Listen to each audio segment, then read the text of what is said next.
안녕하십니까. 소개받은 안민입니다. 이렇게 오늘 많이 나와주셔서 너무 감사하고요. 이렇게 제가 존경하는 우리 박민진 목사님과 또 우리 여러 성도님들 뵙게 돼서 너무 기쁘게 생각합니다. 저는 25살에 고신대학 음악과 교수가 되었습니다. 그래서 올해 친구처럼 보이지만 제가 60살이 됐습니다. 제가 교수가 처음 됐을 때 정말 되고 싶었던 게 하나 있습니다. 그게 뭔지 아십니까? 앞으로 내가 총장을 해야겠다. 뭐 이런 생각을 한 건 아니고요. 25살에 교수가 됐는데 학생 중에 34살짜리도 있었습니다. 29살짜리 학생도 있었습니다. 제가 처음 교수로 취임을 하니까 교수 이제 선배 교수님들께서 아유 안 교수 올해 연세가 어떻게 되시오? 25입니다 하니까 제가 너무 어리게 느껴지는 거예요. 제가 빨리 나이가 좀 들었으면 그래서 제 그때 제 마음속에 30만 돼도 제가 그래도 좀 사람들 앞에 내가 몇 살이고 할 수 있겠다. 그래서 제가 빨리 30이 되고 싶었습니다. 근데 젊었을 때 어릴 때는 세월이 얼마나 안 가는지 26, 7, 8, 9, 30 이 5년이 50년처럼 정말 더디 갔습니다. 정말 기다렸습니다. 근데 정말 그 50년처럼 더디 가던 세월이 어느 날 지나서 마침내 제 인생에 30이 왔습니다. 제가 살았던 30대는 사실 제가 생각했던 것만큼 그래 좋은 날들은 아니었습니다. 제가 25살이 제 인생에 중요한 해인데요. 제가 25살에 교수가 됐습니다. 25살에 제가 장가를 갔습니다.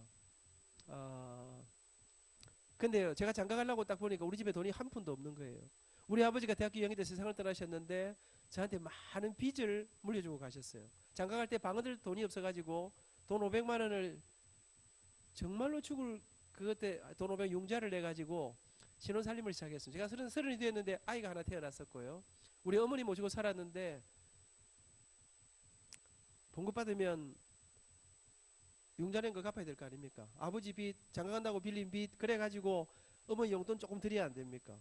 정말 제가 살았던 30대는 입에 단내가 나도록 아내와 제가 밤낮 없이 일했습니다. 열심히 살았습니다. 최선을 다했습니다. 시간이 어떻게 가는지 모르고 하여튼 뭐 죽을 똥 살 똥 살았습니다. 그렇게 살던 어느 날 12월 31일이었습니다. 12월 30일 밤에는 한 해를 보내고 새해를 맞는 송구 영신 예배를 교회가 드리는데 교회 가려고 딱 나가는데 갑자기 제 마음속에 올해 몇 년도고 내가 몇 살이고 하는데 제가 40이 됐습니다. 여러분 제가 살았던 40대는요 생각도 못했는데 제가 꽤 유명해지기 시작했습니다. 제가 정말 막 굉장히 제가 생각도 못했던 일들이 제 앞에 펼쳐지기 시작했습니다. 세계 수많은 나라를 다녔습니다. 학교에서도 최연소 학과장, 최연소 학부장, 학장 내가 생각도 못한 일들이 제 앞에 펼쳐지기 시작했습니다. 그 지긋지긋한 빚들도 사라지기 시작했습니다. 그리고 그렇게 정말 분주하게 살았습니다. 옛날에는 돈이 없어가 힘들었는데 이제는 돈은 뭐 그렇게 괜찮은데 정말 일이 많아 세계 수많은 나라를 다니고 이러면서 정말 분주하게 살았습니다. 근데 제가 잊지 못하는 날이 있습니다. 그날도 12월 31일이었습니다. 그날 저녁에 이제 제가 송구영신 예배 찬양대 지휘하려고 책을 들고 악보를 들고 딱 나가는데 우리 문 앞에 카렌다가 딱 하나 붙어 있었습니다. 딱 나가는데 연도가 딱 찍혀있는데 딱 보니까 제가 그때 심장이 멎는 줄 알았습니다. 이게 무슨 일이고 내가 정말 몇 살이지? 여러분 제 가슴속에 아직 20살의 피가 끓고 있는데 말입니다. 대학생들이 내 친구처럼 느껴지는데 그렇게 제 인생에도 믿을 수가 없는데 그렇게 50이 찾아왔습니다. 여러분 제가 딱 50이 되고 나니까요 세월이 얼마나 빨리 가는지 50 하나 50둘 막 올라가는데 여러분 제가 이 50이 되고 나서 한동안 멘붕에 빠져서 이거 뭐 계산이 10년 잘못된 거 아이가 40 아이가 50이가 뭐 한참 계산을 하는데 근데 아무리 계산해도 계산은 뭐 줄어들지 않았습니다. 왜? 제 아들놈이 장가를 갔습니다. 손녀가 태어났습니다. 여러분 아들놈이 치고 오는데 아버지가 늙지 않을 수 있겠습니까? 그렇게 제 인생에 믿을 수가 없는데 한국 나이로 60살이 됐습니다. 여러분 제가 그렇게 60을 맞이합니다. 지나간 60년을 돌아보니까요. 저는 사실 제가 음악 선생으로 평생을 저는 노래하고 제가 지휘하고 이거에서 밥 먹고 살고 있습니다. 저는 이거에가 밥 먹고 살 줄 제가 꿈에도 생각 못해요. 저는 오늘의 저는 이런 자리에서 이렇게 목사님 불러주셔서 제가 집회를 하고 오늘 아침에는 제가 경주에 가서 집회를 했습니다. 오후에는 대전에서 집회를 했습니다. 어쩌다 보니 오늘 하루에 지금 세 번째 지금 여기 왔습니다. 여러분 저는 이런 거 하려고 내 누구한테 목사님 나 좀 불러주세요. 내가 말씀도 잘하고 노래 잘하니까 나 좀 시켜주세요. 나는 그런 거 해본 적이 없습니다. 그런데 그동안 뭐 강연을 뭐 삼성 현대를 비롯해서 수많은 곳을 다니면서 저는 이렇게 살 줄 몰랐습니다. 나이가 60살이 될 줄도 몰랐습니다. 어머님들 이렇게 빨리 세월이 가실 줄 옛날에는 한미모 하셨겠는데 이제 세월이 좀 흘렀습니다. 이러실 줄 모르셨을 것입니다. 그렇게 제가 60살이 되고 제가 생각도 못한 길들을 걸어서 여기까지 와 있습니다. 학생들, 제가 예언 한 가지 할까요? 뭐 예언까지는 안 하게 생겼지요. 목사님도 아니고 절대로 틀리지 않을 예언. 여러분의 인생에 곧 조만간에 반드시 70이 온다는 사실입니다. 나는 60이 왔는데 여러분은 70이 올 것입니다. 지금 어째 조만간에 여러분이 그때 그 정신 나간 사람인 줄 알았는데 그렇게 세월이 흘러 70이 됐구만 하고 여러분이 저 어머니 자리에 앉아 있을 거예요. 여러분 지금 제가 음악 선생이거든요. 제가 생각해 보면요, 제가 음악 선생으로 평생을 산다. 이거 제가 생각도 못해요. 왜? 제가 어릴 때 꿈은 뭐 정확하게 말하면 제 꿈이 아니고 우리 아버지 꿈이었어요. 우리가 어릴 때 우리 아버지 이북에서 피난 오셨어요. 가난하고 힘들고 어려웠던 그 시절, 사실 우리 엄마 아버지만 그랬던 건 아니고요. 그 시절에 우리 모든 부모님들의 꿈이 뭡니까? 먹을 게 없었어요. 우리나라가 세계에서 제일 가난한 나라였어요. 필리핀보다 우리가 월등 못 살았어요. 그렇기 때문에 우리 모든 부모님들은 나는 고생하지, 나는 힘들지만, 나는 어렵게 살지만 내가 내 자식들은 나처럼 살게 할 수는 없다. 그래서 우리 모든 부모님들이 우리 아들 돈 많이 벌고 존경받고 멋진 직업, 그래서 우리 모든 부모님들이 원하는 직업이 뭡니까? 의사, 판사, 상대, 옛날에 돈이 없었기 때문에 상대랑 사장님 되기를 원했어요. 우리 아버지 저한테 언제나 하신 말씀이 있었어요. 미나 누군지 알겠습니까? 제 이름이 안민이에요. 미나, 아버지가 아무리 힘들었냐 하면 너 뒷바라지 잡을 테니까 너는 커서 훌륭한 의사가 하면 돼 보거라. 여러분 저는 어릴 때부터 아버지 말씀을 잘 들었어요. 알겠으면 제가 의사가 되겠습니다. 제가 공부도 잘했었거든요. 왜 웃지? 잘했어요. 잘했어요. 여러분 제가 열심히 보면 나는 그래서 의사가 된다 생각하면 그렇게 자랐습니다. 근데 여러분 제가 어릴 때부터 남들보다 좀 잘하는 게 하나 있었습니다. 그게 뭘까요? 제가 노래를 아직도 지금 감이 안 오는 사람은 상당히 심각한 사람입니다. 이럴 때 생각이 팍팍 나야 이게 앞으로 이렇게 장래성이 있다. 여러분 제가 노래를 좀 잘해서 제가 음악에 데뷔한 건 초등학교 3학년 때였습니다. 뭐 대단한 데뷔를 한 건 아니고 교회가 여름이 되면 여름 성경학교를 하여 아이들을 모아놓고 뭘 합니다. 우리 교회가 여름 성경학교를 하면 해마다 무슨 대회를 많이 해서 그 중에 하나가 노래 대회였어요. 제가 초등학교 3학년 때 첫 출전했습니다. 몇 등 했을까요? 이런데 감을 못 잡는 사람은 상당히 심각한 사람입니다. 여러분 출전한 사람은 7사람밖에 없었습니다만 제가 그중에서 1등을 했습니다. 우리 교회는 조그마한 교회였기 때문에. 그리고 그때부터 저는 우리 교회에서 부활절, 성탄절 행사만 하면 제가 언제나 독창하고 이랬었어요. 제가 여러분 교회에서만 잘 나간 사람이 아닙니다. 제가 초등학교 다닐 때 아침에 학교를 갑니다. 가방들로 학교 가면 학교에 이제 한 100m 가까이 가면 학교에서 틀어놓은 스피커에서 노래 소리가 쫙 들려옵니다. 어떤 노래가 들려옵니까? 우리의 소원은 동일, 꿈에도 소원은 동일, 푸른 하늘 은하수 하얀 쪽배엔 엄마가 섬 그늘에 굴 따라가면 아기가 혼자 남아 집을 보다가 오지 마라 정든다. 오늘 저녁에 또 자고 가고 싶을라. 여러분 제가 아침에 지금 제가 무슨 이야기하는지 이해합니까? 내가 아침에 학교 가면 우리 학교에서 들은 스피커에서 제 노래 소리가 쫙 들려옵니다. 기분이 어떨까요? 물론 뭐 여러분은 그런 뭐 경험이 전혀 없으니까 잘 이해는 못하겠지만 기분이 제법 괜찮습니다. 여러분 제가 이래봬도 어릴 때 우리 교회에서 우리 동네에서 우리 학교에서 노래를 좀 잘 나갔습니다. 중학교 들어갔습니다. 우리 교회는 조그마한 교회였습니다. 근데 여러분 옛날에는요 어른들은 많지 않았지만 동네 아들이 얼마나 많았습니까? 한 반에 70명. 그것도 오전반 오후반에. 그러니까 애들이 너무 많았거든. 그러니까 우리 교회가요 우리 교회는 좀 조그마한 교회였어요. 그래가지고 주일학교 학생은 많은데 선생님이 모자라는 겁니다. 제가 중학교 1학년 딱 들어가니까 우리 주일학교 선생님들이 키는 작지만 총명하고 교회 열심히 나오고 노래 잘 부르고 애는 저한테 주일학교 보조 중학교 1학년짜리인데 보조 교사를 맡겼습니다. 그러면서 우리 교회 어린이 합창단에 있었는데 저보고 합창단 지휘를 하라는 거예요. 제가 지휘하지 지금 40년이 넘습니다. 고등학교 들어갔습니다. 우리 교회 중고등부 유스 콰이어를 제가 지휘했습니다. 학교에 가면 합창반 반장이었습니다. 애국같이 하면 제가 언제나 지휘를 했습니다. 저는 누구한테도 노래를 배운 적이 없는데 노래 대회만 나가면 언제나 교회 사는 대회, 옛날에는 SFC 동기수양 이런 거 하면 언제나 독창대회 했습니다. 나가면 1등 했습니다. 여러분 제가 부산의 명문 경남고등학교를 나왔는데요. 지금도 있는데 그 교육위원회 콩쿨이라고 그래 이제 교육위원회에서 1년에 한 번씩 각 학교에 있는 이 고등학교 재학 중 학생들을 전부 다 모아놓고 이제 해가지고 뭐 성악대, 피아노대, 바이올린대 있는 콩쿨이 있습니다. 그게 교육위원회 콩쿨인데 우리 학교에도 음대 간다고 레슨 받고 서울까지 다니면서 비행기 타고 다니면서 공부하는 애들도 있었는데 우리 음악쌤께서 아민이 네가 우리 학교 대표로 성악대에 나가라는 것입니다. 나갔습니다. 그러면요 각 학교에서 이제 주로 걔들은 다 음대 갈 애들이야. 전공하는 애들이 다 모입니다. 그런데 그 애들이 저를요 엄청 미워했어. 걔들이 저한테 야 임마 니는 그 의과대학 간다는 놈이 왜 노래대회까지 나와서 남의 인생길을 이렇게 가로막냐. 왜 내 앞길을 네가 여러분 제가 나가면 1등 하니까 애들이 저를 엄청 싫어하는 거예요. 근데 제가 노래를 하고 나면 애들은 싫어하는데 넥타이 맨 선생님들이 나중에 알고 그분이 심사위원이에요. 학생 노래 끝나면 와보라는 거예요. 가니까 자네는 앞으로 어느 음대를 가려고 하나? 그래서 저는 음대 안 갑니다. 저는 의과대 갈 겁니다 했더니 노래하라는 거예요. 목소리 죽인다는 거예요. 음악성 뛰어나다는 거예요. 그러니 왜 노래 안 하냐는 거예요. 여러분 제가 교회에서 노래만 부르면 우리 권사님 어르신들이요. 민희는 앞으로 음악 목사님이 되면 어떨고. 여러분 제가 사람들한테 노래하라는 이야기 정말 많이 들었습니다. 그러나 저는 노래할 생각 안 했어요. 왜? 옛날에는요. 남자가 노래하면 이거는 인생 깝깝해지는 거 아닙니까? 옛날에는요. 음악 예능을 해갖고는 밥 못 먹고 살던 시절이라 기타만 들고 다녀도 저거는 앞으로 인간 안 되겠구나 이러던 시절이 그 시절 아닙니까? 그러니까 저는 음악 나는 의과대 가야 되는데 그렇게 여러분 저는 뭐 제가 엄마 아버지 말씀 잘 들으면서 열심히 공부하면서 교회도 열심히 다녔지만 노래 재미는 있었지만 나는 음악 하려고 생각한 적이 없어요. 그러니까 고등학교 2학년 말 고3이 다가왔습니다. 입시가 다가왔습니다. 제가 다니는 경남고등학교는 굉장히 좋은 학교였습니다. 제 전해 제 한 해 선배들이 서울대학을 1년에 재수생 포함해서 170명이 들어갔습니다. 이게 감이 안 오나? 이 큰일이다 이러면 제가 이런 걸 계속 커뮤니케이션 나는 오늘 기분이 너무 좋습니다. 이 학생들이 앞에 앉아 있으니까 제가 갑자기 이 가슴 속에 이게 지금 뭐가 확 피가 막 도록 그래 너가 너무 마음에 든다. 오늘 햄버거 하나씩 확 다 사주고 싶은데 여러분 제가 고등학교 2학년 고3이 다가는데 저는 공부도 잘했지만 제가 이렇게 잡기에 능한 사람입니다. 공부도 잘하고 노래도 잘하고 옛날에 구슬치기도 잘하고 또 이 제비뽑기를 잘했습니다.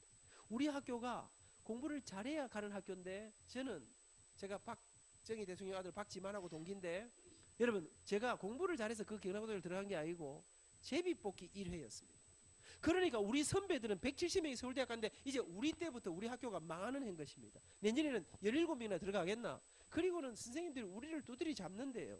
이제 새해는 다가오고 고3에 이제 학교가 망하는 해니까 완전히 두드리 잡는데 정말 뭐 밤낮없이 공부하던 그런 시절이었습니다. 그렇게 고3을 코앞에 놓고 제가 특별반에 들어갔습니다. 의과대학 가려고. 그리고는 입시를 준비하던 12월 어느 날이었습니다. 수업을 다 마치고 저녁을 먹고 이제 야간 자습을 하는데 잠시 쉬는 시간인데 제가 뭔 생각인지 그날 이게 추웠습니다. 우리 학교 뒤에 구덕산이 있는데 제가 뒷산에 밥을 먹고 저녁에 잠시 올라가서 이렇게 뒷산에 앉아 석양을 바라보고 있는데 이런저런 생각이 그날 제 마음을 어지럽혀서 이런 마음이 들었습니다. 10년이나 어떤 삶을 살고 있을까? 15년쯤이나 어떤 인생을 살고 있을까? 그래 그때는 내가 의과대학을 졸업하고 의사가 돼 있겠지. 하얀 가운을 입고 환자들이 오면 배가 아픈 사람을 배를 진찰하기도 하고 또 정신이 조금 이상한 애가 오면 이게 몇 개로 보이냐 이래 물어보기도 하고 이러면서 이제 의사가 된 제 모습을 생각하는데 제 마음속에 그래 의사가 되면 돈을 많이 번다지. 그럼 내가 지금처럼 이렇게 힘들고 어렵게 가난하게 살지는 않을 거야. 내가 하고 싶은 거 내가 갖고 싶은 많은 것들 누리면서 그렇게 살 수 있겠지. 이런 생각을 하는데 제 한쪽 가슴이 아파오기 시작했습니다. 무슨 마음이 드는 거 하니까 근데 의사가 되면 돈을 많이 벌지 모르지만 내가 이렇게 좋아하는 노래를 부르며 살 수는 없겠지. 갑자기 제 가슴 속에 노래하며 살고 싶다. 여러분 이게요. 어릴 때부터 이쭉 이래 오다 보니까 제가 갑자기 그날 저녁에 아니야. 그렇게 살 수는 없을 거야. 이 두 마음이 갈등하다가 접어놓고 학교 공부하러 내려왔습니다. 근데 그날 저녁에 책상에 앉았는데 공부가 안 됩니다. 공부를 제대로 못하고 집에 왔습니다. 저 그날 밤을 잊지 못합니다. 밤새도록 한숨도 못 자는데 밤새도록 업적지하면서 노래하며 사는 길이 있다면 아니야. 내가 의과대 가야 되는데 이걸 밤새도록 하다가 아침이 되었습니다. 아침에 학교를 왔는데 공부가 안 됩니다. 여러분 저는 고3이 될 때까지 사춘기도 없었고요. 그냥 교회, 집, 학교 이것만 있어. 그냥 열심히. 그런데 갑자기 고3을 딱 코앞에 놓고 정말로 중요한 때에 제가 며칠 공부를 안 되는 겁니다. 여러분 저는 우리 엄마 아버지 속이고 이런 거 해본 적이 없습니다. 그런데 어느 날 갑자기 제 가슴 속에 내가 내 인생을 이렇게 결정할 수는 없다. 그리고는 아무도 모르게 부산의 한 유명한 어떤 성악가 선생님을 찾아갔습니다. 선생님 제가 노래에서 상도 많이 받았습니다. 사람들은 다 나보고 노래 잘한다 그럽니다. 근데 선생님 남자가 노래하고 밥 먹고 살기 어렵다면서요. 나는 멋지게 근사하게 한번 살아보고 싶은데 내가 노래로 음악으로 성악으로 한번 승부해봐도 되겠습니까? 안녕하십니까? 내가 오는 데에 갈 수 있겠습니까? 그랬더니 이 선생님께서 그래 그거는 좀 이따가 네 소리 한번 들어보고 이야기해주마. 소리 한번 내봐라. 발성 연습 어떻게 합니까? 소리 너무 잘 내거든요. 악보를 하나 툭 주면서 이 노래 불러봐라. 여러분 제가 또 악보 있는 거는 귀신 아닙니까? 1시간 동안 테스트를 하는데 이 선생님이 눈이 이따만해지는 거예요. 그러면서 저한테 너는 타고난 목소리가 천부적이다. 음악성 뛰어나고 시창 실력 뛰어나고 너 나한테 1년만 공부하면 네가 원하는 어느 대학인지 갈 수 있겠다. 정말입니까? 그럼 저 선생님 오늘부터 노래 좀 가르쳐 주십시오. 가르쳐 주지. 근데 미안하지만 노래는 다음 주부터 하고 빨리 가서 어머니를 모시고 오너라. 아, 선생님 노래는 제가 하는데 엄마가 왜 필요합니까? 엄마도 노래를 잘 불러야 됩니까? 물어보니까 뭐 그거는 아니고, 미안하지만 노래는 공짜로 가르치는 게 아니고 돈을 내야 가르칠 수 있다는 거예요. 근데 여러분 제가 간이 덜컥 내려앉았습니다. 왜요? 제가 중학교 입학했을 때 우리 아버지가 사업을 실패했습니다. 빚을 내 사받아 또 실패했습니다. 빚 때문에 올라앉아 집안이 엉망진창인데 우리 집이 돈이 없는데 쌤 레슨비가 얼마입니까? 레슨비는 한 번에 5,000원, 일주일에 2번, 한 달에 4만 원이다. 근데 여러분 제가 가슴이 무너졌습니다. 왜냐하면 지금은 돈 4만 원이 큰 돈이 아니지만 제가 선생님이 대학 입학할 때 한 학기 등록금이 10만 8,200원인가 11만 원이 채 안 됐습니다. 지금부터 딱 40년 전 이야기입니다. 근데 우리 집은 아버지 사업에 실패하고 방 3칸에 우리 6식구가 정말 잘 살았습니다. 그런데 집 다 날리고 조그마한 방 한 칸에 6식구가 저까지 누울기도 어려운 조그마한 방 한 칸에 옮겨 살았습니다. 잊지 못합니다. 우리 집에서 학교까지 걸어가면 2시간 반, 3시간 걸리는데 어떤 날 아침에는 우리 집에 버스값이 없었습니다. 그런데 돈 4만 원을 내야 된다. 제가 쌤 집을 나서 그날부터 며칠 동안 밤잠을 제대로 못 잤습니다. 밤새도록 고민하고 어쩌면 좋을까? 내가 노래한다면 우리 엄마 아버지는 뭐라 그러실까? 그런데 여러분 돈이 없어 할 수 없다 싶으니까 너무너무 하고 싶었습니다. 어느 날 제가 용기를 냈습니다. 그래, 안 되면 안 되고 아버지한테 말씀이나 한번 드려보자. 그리고는 밤늦게 들어오신 아버지 앞에 무릎 꿇고 앉아서, 아버지 제가 노래대상 상 많이 받은 거 아시죠? 제가 이번에 어떤 선생님한테 테스트 받았더니 제 목소리 이거 죽인다 하던데 아버지 아버지 말씀 하기에 죄송한데요, 저 의과대학 말고 음악대학 가고 싶습니다. 근데 아버지 음대를 가려면 레슨을 받았는데 레슨비가 한 달에 4만 원이랍니다. 딱 1년만 밀어주시면 제가 대학 가서는 제가 돈 벌어서 공부할게요. 아버지 저는 그날저녁 우리 아버지 눈빛을 잊지 못합니다. 절망, 분노. 여러분 아버지가 저한테 너 지금 무슨 소리 하고 있니? 네가 노래한다고? 야 이놈아, 사내 자식이 노래해서 밥이나 먹고 사나? 너 엄마 아버지 너 하나 바라보고 고생하는 거 안 보이나? 뭐라고? 뭐라 그랬어? 레슨? 그게 뭐 하는 기고? 아버지 일주일에 2번, 한 달에 1번에 한 번에 주는 4만 원인데 1년만 다 주면 진짜 공부 열심히 하고 한참 설득하는데요, 갑자기 제 눈에 뭐 불이 번쩍했습니다. 뭐 성령님이 임하신 게 아니었습니다. 우리 아버지 주먹이 날아갔습니다. 아버지 다시 그날 저녁에 2시간을 매달렸는데 여러분 저는요 아버지한테 맞아본 적 없습니다. 착하고 모험적이고 공부 잘하고 장래가 촉망되는 아들놈이 갑자기 이게 우리 아버지한테는 하늘이 무너지는 이게 주먹으로 날아왔습니다. 그렇게 두드려 맞고 누웠는데요, 아이고 안 되겠구나, 포기해야 되겠다 이런 생각은 안 들고 죽어도 해야 되겠다, 내일 다시 한번 붙어봐야 되겠다. 그 다음날 저녁에 아버지 박살나 3일 저녁을 집안을 뒤집었습니다. 근데 여러분 이상하지요. 아버지가 그래 안 된다 하시는데 그렇게 아버지 두드려 패는데 제가 시근이 멀쩡한 아이인데 나는 이 노래 속에 이 음악이라는 것 속에 이 이상한 마약 성분이 있는 걸 몰랐습니다. 포기가 안 되는 겁니다. 그러던 어느 날 제가 저녁마다 집안을 뒤집다가 제가 새벽에 일찍 일어났습니다. 우리 어머니 뒤를 따라 나갔습니다. 우리 어머니는 어릴 때 우리 집에 잘 살았습니다. 우리 엄마는 집에서 우아하게 살림을 하던 분이었습니다. 근데 어느 날 집안이 갑자기 급격히 기울 대로 기울자 어머니는 더 이상 집에만 계실 수가 없었습니다. 언젠가부터인가 엄마는 새벽같이 일어나 봉제 공장에, 이 와이셔츠 만드는 공장에, 그것도 시다로, 그렇게 어머니는 20년 가까운 세월을 고생하시게 됩니다.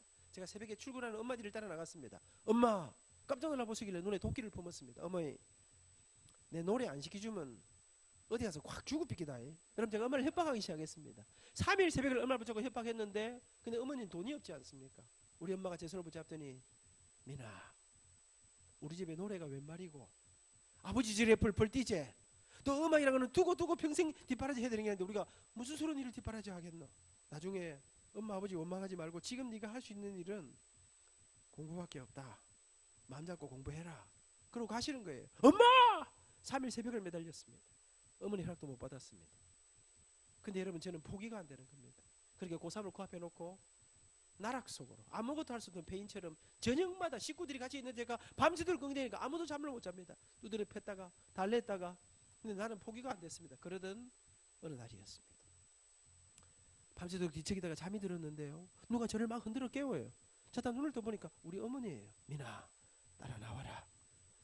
나와서 말에 불을 딱 켰는데 보니까 엄마가 눈이 퉁퉁 부었더라고. 눈물이 묻어 있더라고. 그때까지 우리 어머니는 못 주무시고 계셨던 거예요. 아들 때문에 걱정하느라고 기도하시느라고 제 손을 잡더니 민아, 어쩌려고 이러니? 왜 이러는 거야? 정신 차려야지. 그러더니 그래 안 되겠다. 엄마한테 말해봐라. 어찌해주면 되겠노? 네가 레슨인가 그거 어찌하면 네가 할 수 있는 거 엄마한테 이야기해라. 갑자기 귀가 번쩍 뜨였습니다. 엄마 정말이에요? 그러면 쌤 좀 만나주세요. 만나서 어쩌고? 그냥 쌤 말씀하신 대로 예예 하고 오면 됩니다. 약속 잡으라는 거예요. 근데 사실 엄마 돈 없는 거 제가 알거든요. 반신반의하면서 길은 없지만 어머니를 모시고 쌤을 찾아갔습니다. 우리 쌤께서 레슨비는 4만 원입니다. 지금 생각하니까 그 선생님 돈을 너무 많이 받았어요. 사실 그 시절에 그 5천 원 굉장히 비싼 돈이었는데 그러면서 4만 원입니다. 입시는 떼고 설명하고 선불이라고 막 이러는데 우리 엄마는 분명히 대책이 없어요. 근데 엄마가 이상해요. 네, 네, 네, 알겠습니다. 제가 곧 돈 마련해 드리니까 오늘부터 내 아들을 일단 노래부터 가르쳐 주시고 이 아이가 마음 잡도록 좀 잡아 주십시오. 그럼 제가 노래 공부를 하기 시작했습니다. 저는 이게 무슨 인물인지 몰랐습니다. 근데 나중에 알고 보니까 우리 어머니는 안 되더라고 출근하셨습니다. 근데 하루 종일 일이 손에 잡히지가 않았습니다. 왜요? 하나밖에 없는 아들이 목숨보다 귀한 아들이 밤잠을 못 자고 아무것도 못 먹고 아이가 폐인처럼 무너져 갑니다. 우리 엄마가 고민에 빠졌습니다. 이러다가 진짜로 내 아들이 어디 가서 확 사고 치면 어쩔까? 저는 절대로 죽을 마음이 없었습니다. 그냥 협박했을 따름입니다. 근데 우리 엄마는 제가 정말 사고 칠까 싶어서 저를 노래시키기로 결심하신 것입니다. 저는 그때 깨달은 거 하나 있습니다. 아, 협박하면 안 되는 게 없구나. 왜? 사랑하니까. 그래부터 어머니는 밤 10시에 넘도록 야근을 하고 돌아오셔서는 새벽 2시, 3시까지 마루에서 인형도 깁고 철사도 제 생각이에요. 제 기억이 맞다면 하나 만들면 1원 이렇게 주던 일들이었습니다. 아무리 이래봐야 돈들 만드는 온갖 구전을 하면서 어머니는 이 세상에 돈이 되는 일이면 가리지 않고 닥치는 대로 온갖 일들을 하기 시작했습니다. 그렇게 며칠이 지났습니다. 어느 날 저녁부터 우리 아버지가요. 집에를 안 들어오시는 거예요. 엄마, 아버지 왜 집에 안 오셔요? 모르겠다. 저는 아버지한테 노래하는 거 비밀로 해달라 그랬습니다. 또 두드려 맞을까 싶어서. 근데 이 엄마 아버지 사이에 비밀이 없는 걸 몰랐습니다. 아버지는 다 알고 계셨습니다. 이놈이 그렇게 맞았는데 그렇게 말렸는데 기어코 놀리 시작했다고 하는데 우리 엄마 힘으로 동거할 길이 없는 거 우리 아버지가 아시거든. 우리 아버지는 원래 문과 출신이시고 아버지는 원래 일을 잘 못하셨어요. 아버지는 공부를 좀 하신 분이신데 몸이 약하셨어요. 제 기억에 벽에 못질도 우리 엄마가 다 했었어요.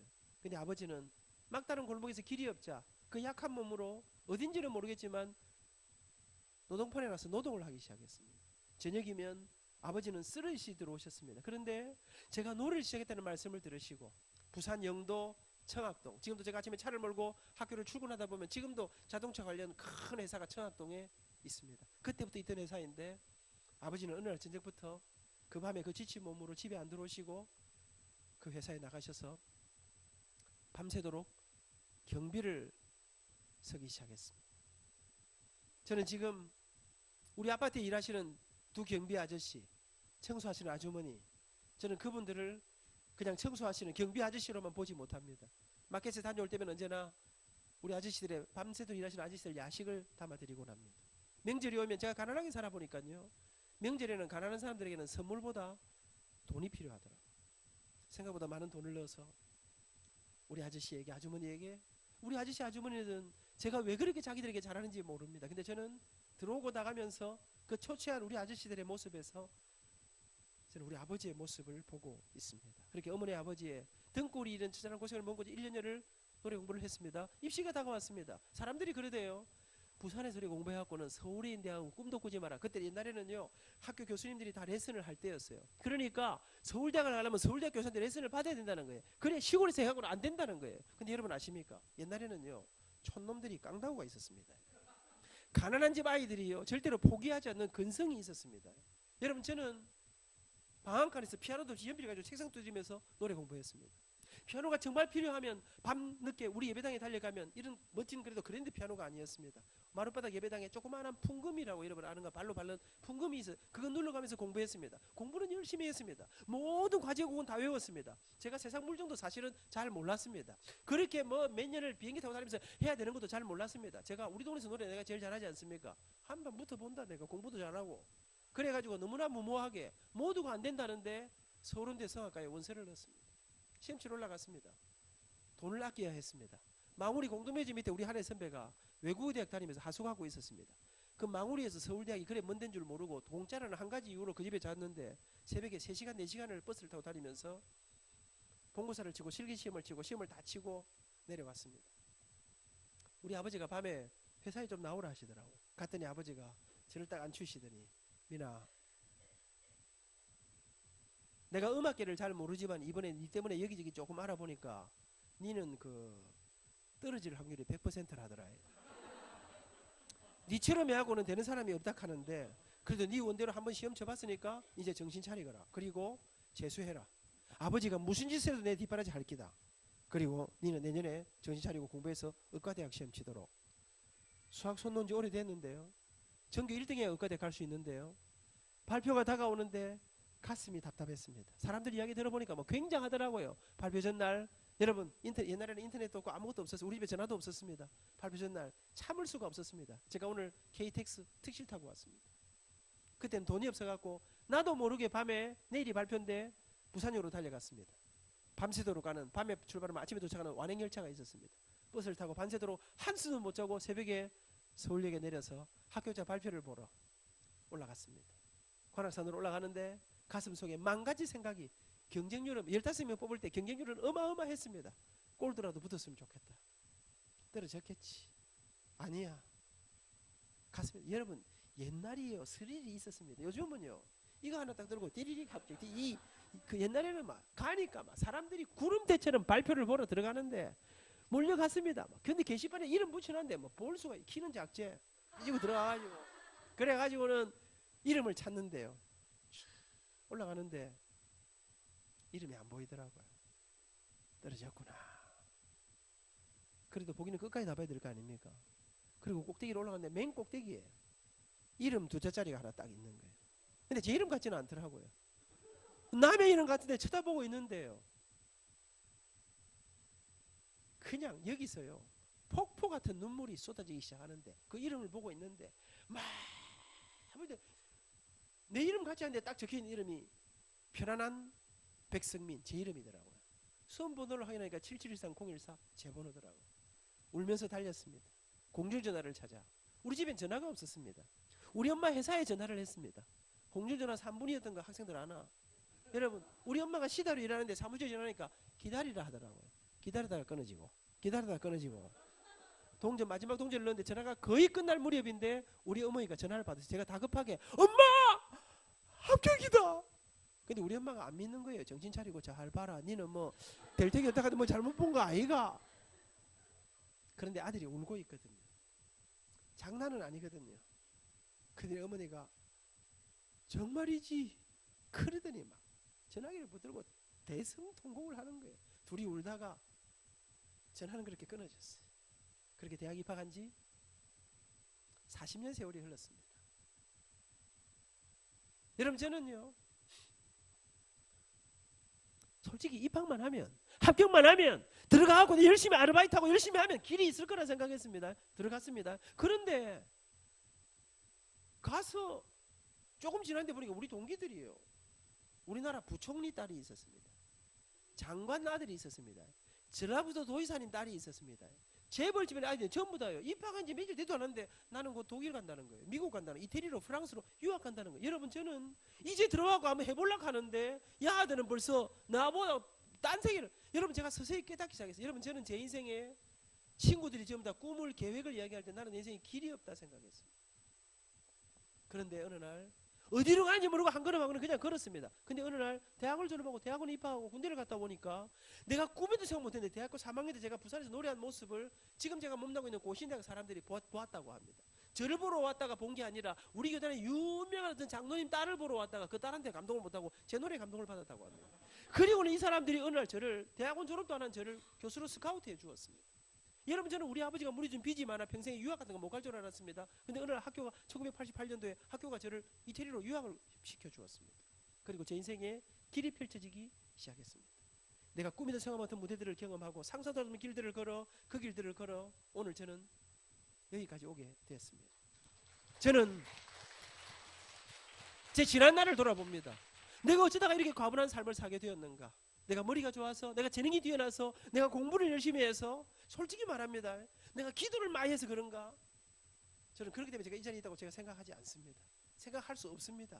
제가 오늘 여기까지 오게 된, 이런 삶을 살게 된 한 가지 이유, 첫 번째 이유를 말을 하시면 그것은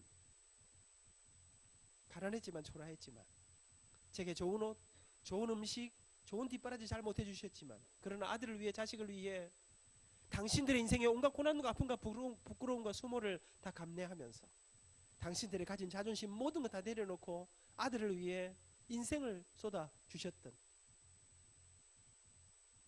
좋은 어머니를, 좋은 아버지를 만나 저는 오늘 제가 이 자리에 있다고 믿습니다. 잊지 못합니다. 아버지 밤새도록 경비 서시고 새벽에 집에 들어오십니다. 우리 집에 조그만 방 한 칸, 우리 집은 새벽에 언제나 시끄러웠습니다. 자고 같이 6시 같이 자는데요. 자고 있으면요, 소리가 들립니다. 자다 눈을 또 보면 우리 엄마 우리 아버지 구석에서 딱 이렇게 이불 뒤집어 쓰고 일하고 기도하고 계셨습니다. 우리는 뭐 무슨 기도하는지 별 관심도 없었습니다. 그 소리를 들으면서 이 소리를 자장가처럼 들으면서 다시 꿈속으로 새벽잠을 자기 시작했습니다. 근데 여러분 이상하지요. 아버지 돌아가신 지가 30몇 년이 지났는데 말입니다. 아버지가 무슨 기도하는지 생각도 못했는데 말입니다. 우리 엄마는 왜 그렇게 새벽마다 우는지 기억도 잘 안 했는데 말입니다. 지금 우리 아버지가 하시던 기도의 목소리가, 우리 엄마가 울면서 하시던 그 목소리가 제 가슴 속에, 제 머릿속에 새삼스레 떠오르는 것은 무슨 일인지 모르겠어요. 근데 여러분, 빚도 많고 기도 제목이 얼마나 많았을까요? 근데 제 머릿속에 남아있는 그 목소리는 돈이 아니었습니다. 다른 일들이 아니었습니다. 제 머릿속에 남아있는 우리 아버지의 목소리는 우리 민희, 제 아들 민희, 몸이 약한 내 아들, 키 작은 내 아들, 우리 엄마가 울면서 우리 민희 도와주세요, 우리 민희 살려주세요. 옛날에는 아들이 또 얼마나 귀했습니까? 일남삼녀 하나, 제가 1년에 한 달을, 초등학교 5학년 때까지 1년에 한 달을 아팠습니다. 그러니까요, 여러분 제 머릿속에 남아있는, 저는 제가 이 자리까지 올 수 있었던 것은 우리 엄마 우리 아버지만 그런 건 아니에요. 그 시절을 살아가시던 암울했던 그 시절에 여기 지금 백발이 되신 우리 부모님들이 그 가난한 시절을 자기들의 모든 삶을 다 바쳐서 싸워서 이 나라가 이렇게 부유한 나라가 저는 됐다고. 좋은 엄마를 만나, 좋은 아버지를 만나 제가 여기까지 올 수 있었습니다. 입학식이 다가왔습니다. 여러분 옛날에는요, 서울 한번 가는 게 큰일 아니었습니까? 아들이 그래도 서울대학 들어갔는데 한번 가보고 싶지 않겠습니까? 아버지가 입학식 다가오는데, 민아, 엄마 아버지가 바빠서 입학식에는 못 간대. 바빠서 못 오십니까? 돈 벌어야 되니까요. 일하셔야 되니까. 입은 옷도 제대로 없으니까. 그러면서 네가 원해서 가는 길이지, 열심히 하거라. 졸업식 때 아버지가 가보마. 입학차로 올라가는데 제가 장가갈 때 몸무게가 49.5kg였습니다. 옛날에는 또 이불 얼마나 두껍고 안 따뜻하고, 이거 이불하고 짊어지고 부산역에 나가는데요, 우리 엄마 아버지가 이제 조퇴를 하고 저를 데려다 주셔서 기가 찬 거예요. 부산역 갔습니다. 갔는데요, 시간, 아버지 저 다녀오겠습니다. 우리 엄마 아버지가 제 손을 못 놓으시는 거예요. 조금만 이따 가거라, 조금만 이따 가거라. 근데 시간이 정말 다 됐어. 아버지 이제 가야겠어요. 그래, 그러면 기도 한번 하고 떠나거라. 우리 아버지가 제 손 붙잡고 기도하시려고 하시는데 막 기도 시작도 하기 전에 우리 엄마는 막 정신없이 우시는 거예요. 그러나 저는 엄마 울어도 저는 마음에 큰 부담은 없었습니다. 왜요? 엄마는 원래 오니까. 틈만 나면 우시는 게 우리 어머니니까 우리 우실 때 되지. 그러나 한국의 남자들은요, 옛날에 여러분이 할머니 할아버지 시대 한국의 사나이는 절대로 울지 않습니다. 여러분 아무리 손주가 이뻐도요, 이쁘다 안 하고 돌아서서 웃지, 보고는 허허 그놈 참 못생겼다 이렇게 이야기하는 분입니다. 여러분 그러니까 우리 아버지가 기도하자, 제 손을 붙잡고, 살아계신 하나님, 우리 민희가 한 번도 가보지 않은 서울 땅을 향해 혼자 길을 떠납니다. 힘들고 어려울 때 하나님 우리 민희를 지켜주시고 도와주시고, 그런데 아버지의 목소리가 떨려오기 시작했습니다. 저는 그날을 잊지 못합니다. 지금도 기차를 타면 자리에 탁 앉으면 제 한쪽 가슴에 수술 자국 같은 느낌이 있습니다. 그날 저는 태어나서 처음으로 아버지의 눈물을 보았습니다. 그날을 생각할 때마다 제 가슴에 아픔이, 죄송함이 있습니다. 근데 그것은 아버지의 눈물 때문이 아닙니다. 여러분 아버지가 우시는데요, 그럼 나도 좀 울어야 될 거 아니에요. 근데 난 눈물이 안 나더라고요. 오히려 저는 깊은 고민에 빠졌어요. 왜? 우리 아버지가요, 기차 시간 다 돼가는데 기도를 끝도 없이 계속 하시는, 아버지 와 이러시고 나는 가야 되는데. 여러분 부모님은 자식이 떠나는 게 피눈물 흘리는 아픔인데 이 자식놈은 떠나는 게 설레입니다. 제가 2001년에 2002년 미국에 교환교수로 다녀왔습니다. 우리 큰놈이 지금은 결혼해서 싱가포르에서 프랑스 은행에 다니고 있는데, 이놈이 고등학교 1학년이었어요. 제가 그랬어요. 니는 입시 준비하고 한국에 있거라. 우리 갔다 올 테니까. 했더니 아빠 내 미국 가서 1년 동안 영어만 좀 배워 공부하고 1년만 기회를 주세요. 그래서 제가 그랬습니다. 니 또 뭐 미국 가서 뭐 미국에서 공부한다 이따운 소리 하려면 아예 오지 마라 내가. 그런 소리 안 할 거면 약속하고 내 데리고 가면 아버지 전 자기는 절대로 미국에서 공부 안 한다는 거예요. 그 데려갔습니다. 부모님 여러분 자식 믿을 거 못 됩니다. 가서 딱 석 달쯤 지났는데 어느 날 저녁에 심각하게 이놈이 아빠 저 미국에서 한번 도전해보고 싶어요. 야 이 자식아 니 석 달 전에 그래 안 하기로 약속하고 온 건 아니야 왜 이러니 내가 그랬더니 그날부터 데모를 하기 시작하는데 지가요 하루 저녁에 단어를 600개를 외운다는 거예요. 한시 이제 데모 하는 거예요. 1시 2시까지 앉아가지고 여러분 싸우고 누가 이겼을까요? 어찌 그리 잘하십니까? 너무 크게 말씀하신 여러분 결국 제가 졌지요. 그래서 제가 조건을 받고 그 좋다 그러면 미국에서 공부해라. 그 대신에 아버지는 돈이 많지 않기 때문에 사립대학을 못 보내준다. 공부해서 학비가 좀 싼 주립대학을 가도록 해라. 그래서 2년이 지나고 얘가 미국의 얼바나 샴페인이라는 곳에 있는 일리노이 주립대학인 곳에 입학을 하게 되었습니다. 꿈에도 생각 못했는데 아들을 미국에 두고 오게 생겼습니다. 8월 말 미국 이제 가을에 학기를 시작하니까 우리 식구들이 다 차에다 짐을 싣고 이제 아이를 데려다 주러 15시간 차를 몰고 갔습니다. 가서 이제 짐을 다 정리해주고 우리가 돌아와야 할 시간이었습니다. 학교 로비에서 집사람하고 저하고 어쩔 줄을 몰라고 있는데 우리 아들놈이 튀어내요. 아빠! 잘 가세요. 지는 신나더라고요. 그래 아들하고 정신차리고 공부 열심히 하라고 잘하고 이제 하고 차를 탔습니다. 그날 맑고 청명한 날이었습니다. 시동을 걸고 제가 출발을 하려고 하는데 출발을 딱 하려고 하는데 제가 앞이 안 보이는 거예요. 눈물이 쏟아지기 시작하는데요. 밖에 서 있는 우리 아들놈 때문이 아니었습니다. 그렇게 아들을 두고 떠나려고 하는데 아버지 생각이 났어요. 그때는 몰랐습니다. 세월이 흘러 내 아들을 바깥 세상에 두고 보니 이 세상을 향해 떠나보내면서 지금 저는 아버지의 눈물을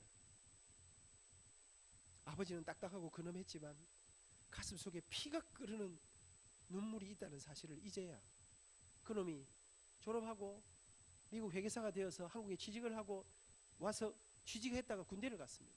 27살에 빡빡머리가 군대 가는데 진주에 있는 교육사령부에 데려다 주러 갔습니다.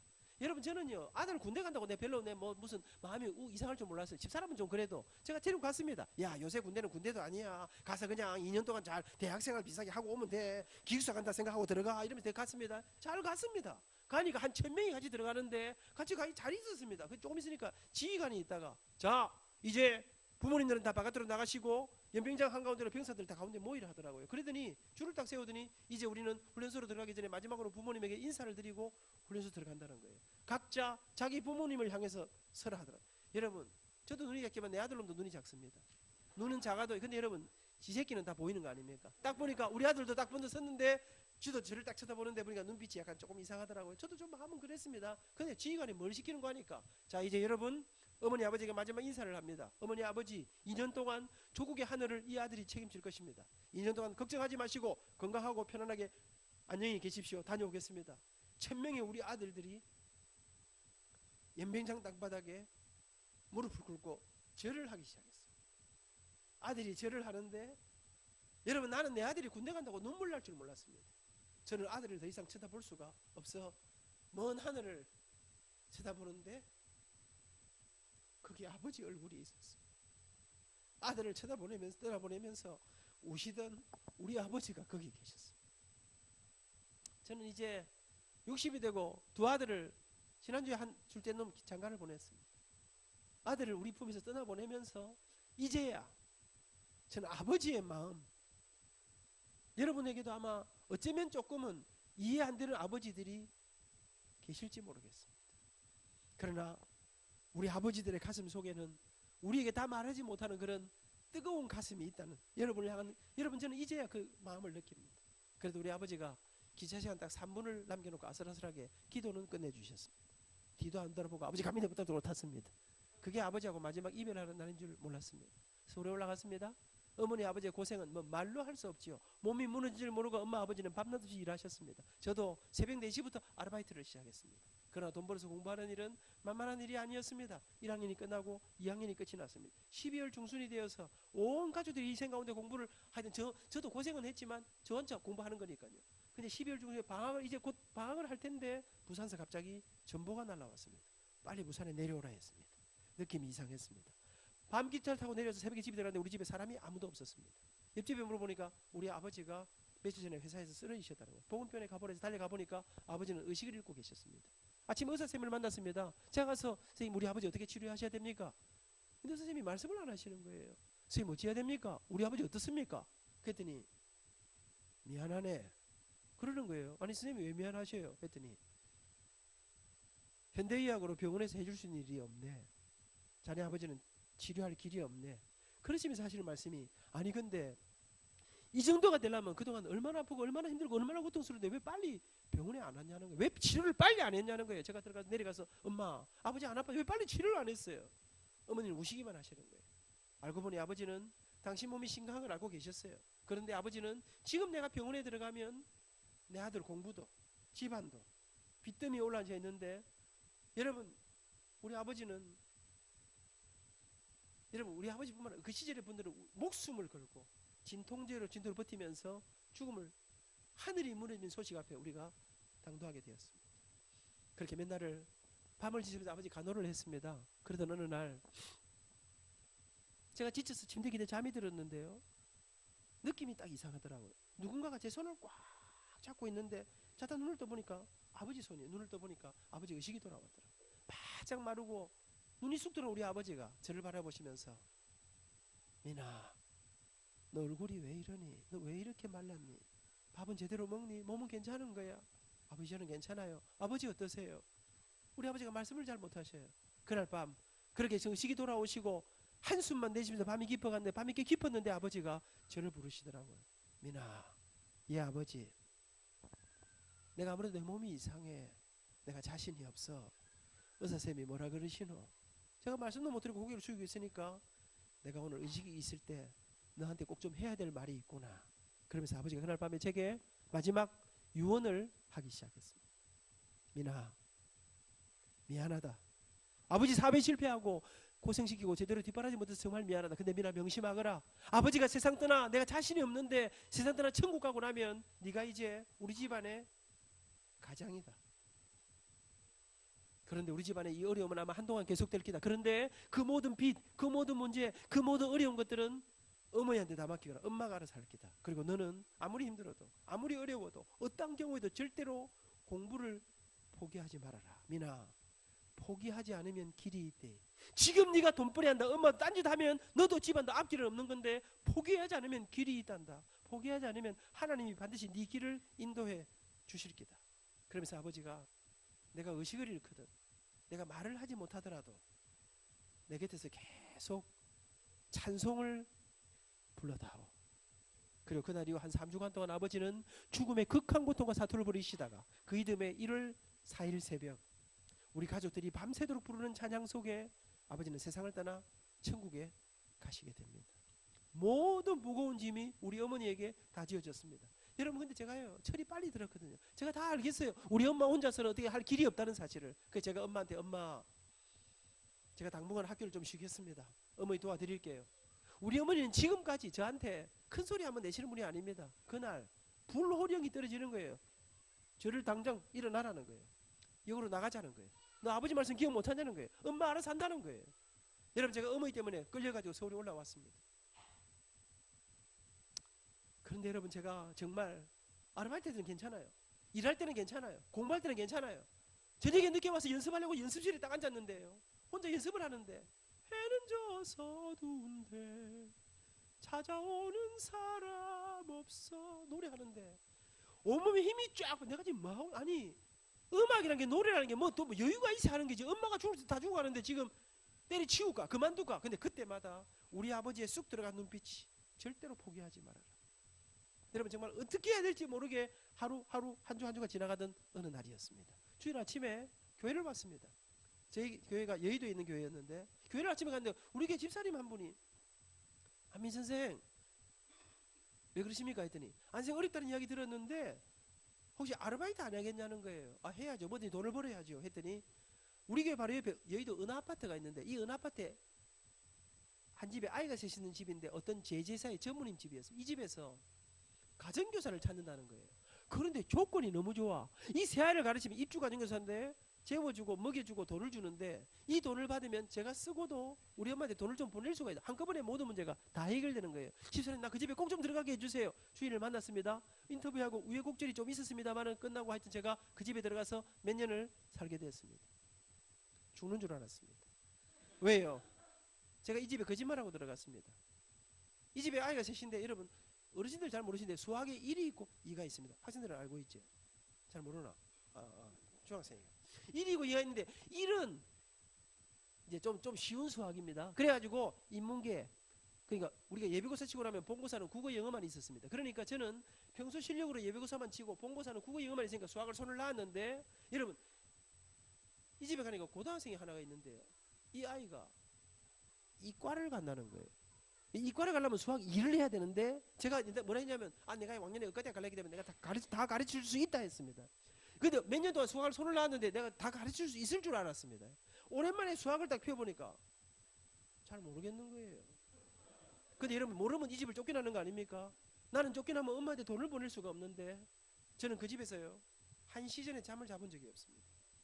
밤에 1시 2시까지 내일 아침에 가르쳐줄 수학을 정석을 펴놓고 하는데 얼마나 야속한지 1시 반에 잠자리 듭니다. 빨리 자야지 하는데요. 잠든 것 같지도 않은데 알람이 따르르 눈 떠보니까 아침입니다. 못 일어나겠어. 일어날 때마다 이러다가 내가 죽는 거 아닐까 잠도 못 자고 살아보니 또 죽지는 않더라고요. 그러니까 그 집에 몇 년을 살았습니다.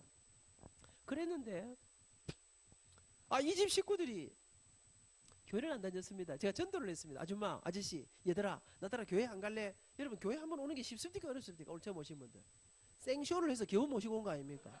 그런데 이 식구들이 저를 참 좋아했었습니다. 별 말도 안 했는데 그럴까? 따라 나오기 시작했습니다. 근데 보통 교회를 처음 나올 때 어쩌고 나오셨습니까? 딱 한 번만 간다. 1년에 한 번씩만 오는 거 아닙니까? 그런데 이 식구들이 딱 나오자마자요. 주일 낮에 나왔습니다. 저녁에도 나오고 수요일날도 나오고 이 까딱까딱 내보다 더 열심히 하려는 것입니다. 그런데 아저씨하고 아이들은 부끄럽다고 저 뒷자리에 앉아 있는데 이 집에 안주인이 되는 윤씨 아주머니라고 제 생에 잊을 수 없는 분이십니다. 지금은 서울에 있는 영등포 교회 은퇴하신 권사님이신데요. 이 아줌마가 저를 좋아했어요. 왜냐하면 자기 집에 아들 하나 딸 둘인데 저도 공부하러 왔는데 바짝 말라가 50kg도 안 되는 애가요. 독종이거든. 밤잠을 안 자고 하는 게 보이거든. 몸이 약해가지고 죽을 돈 살도 못하고 살아볼기라고 하는 걸 보니까 자기 아들은 몸이 남살만 해요. 맨날 근데 공부를 안 해. 자거나 먹거나 TV만 봐. 근데 이 아줌마가 자기 아이들 이 시골에서 올라와가지고 하는 걸 보고는 저한테요. 저는 그때요. 저는 장조림에다가 계란 하나를 통째로 넣은 걸 그 집에 가서 처음 봤습니다. 제가 몸이 약하니까 도시락에다가 넣어주고 자기 아들 엄마들 마음을 나는 이해를 못합니다. 자기 아들이 몸이 이래 땀을 많이 흘려요. 그랬더니 맨날 몸이 허약해서 그렇다 이러면서 비타민도 먹이고 뭐 이렇게 그러면서 저한테 몸이 이래가는데 저한테 비타민도 사주시고 저한테 정말 잘해주는 아주머니예요. 저를 좋아했어요. 이 정말 기특하게 생각해요. 제가 지휘자라서 맨 앞자리에 앉는데 이 아줌마가 식구들 다 뒷자리에 놓고 내 옆에서 딱 앉았어요. 근데 제가 좀 걱정이 되더라고요. 왜냐하면 제가 다니는 교회 목사님은요 설교를 엄청 길게 하는 분이었어요. 11시 예배 시작하면 12시 40분에 설교가 끝나는 분이었어요. 거기다가요 여의도 한복판에서요 경상도 사투리를 얼마나 원색적으로 하는지 그분에 비교하면 저는 지금 완전히 사대문안 표준 서울말을 하는 거나 마찬가지라고. 그래서 하여튼 막 원색적인 사투리를 하는데 거기다가요 시작부터 끝까지 과음을 지르는데 우리 앞에 침이 막 날라오는 거예요. 거기다가 이분이 설교를 굉장히 유명한 분입니다. 설교 엄청 잘하는 우리는 막 제가 너무 존경하는 분. 이분이 설교를 엄청 어렵게 하는 거예요.